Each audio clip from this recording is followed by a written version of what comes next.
finished the movie in record time. It's one of the fastest. Umpire বাংলাদেশের সাথে দুর্নীতি করে ম্যাচ হারিয়েছে। আম্পায়ারের দুর্নীতি নিয়ে এবার চরম ক্ষেপেছে ধোনি। দর্শক, বিস্তারিত জানুন পুরো প্রতিবেদনে। আইসিসির বাজে নিয়মের মারপ্যাচে গতকাল বাংলাদেশ ম্যাচ হেরেছে। এছাড়া আম্পায়ারদের বাজে সিদ্ধান্ত হারের আরেকটি বড় কারণ। আইসিসির নিয়ম বদলানো উচিত, তা না হলে খেলার প্রতি মন উঠে যাবে ভক্তদের। বাংলাদেশের হারের পর আইসিসি এবং আম্পায়ারদের একবার ধুয়ে দিলেন মহেন্দ্র সিং ধোনি। দারুণ একটি সুযোগ পেয়েও দক্ষিণ আফ্রিকাকে হারাতে পারল না বাংলাদেশ। মাত্র 114 রানের টার্গেটে 4 রানে হেরে গেল টাইগাররা। ম্যাচে আম্পায়ারদের কয়েকটি বিতর্কিত সিদ্ধান্ত সমালোচনার জন্ম দেয়।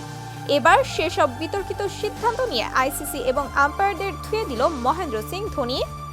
ক্রিকবাজকে দেওয়া এক ইন্টারভিউতে তিনি বলেন, আইসিসির এই নিয়মটি বদলানো উচিত। এটা মানতে সত্যিই কষ্ট হয়।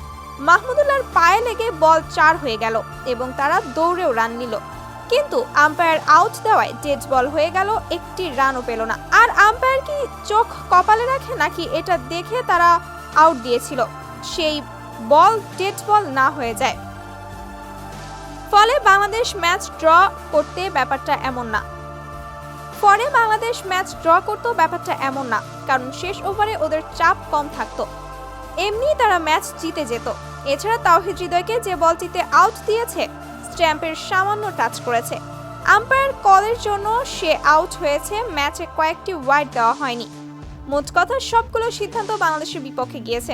আমি মানছি এর আগের ম্যাচগুলো ভালো আম্পায়ারিং করেছে, তবে গতকাল মোটেও ভালো করেনি। আইসিসির ডেড বলের নিয়মটির বদলানোর সাথে সাথে এই দুই আম্পায়ারকে নিয়ে তাদের দেওয়া আউটগুলোর ব্যাখ্যা জানা উচিত।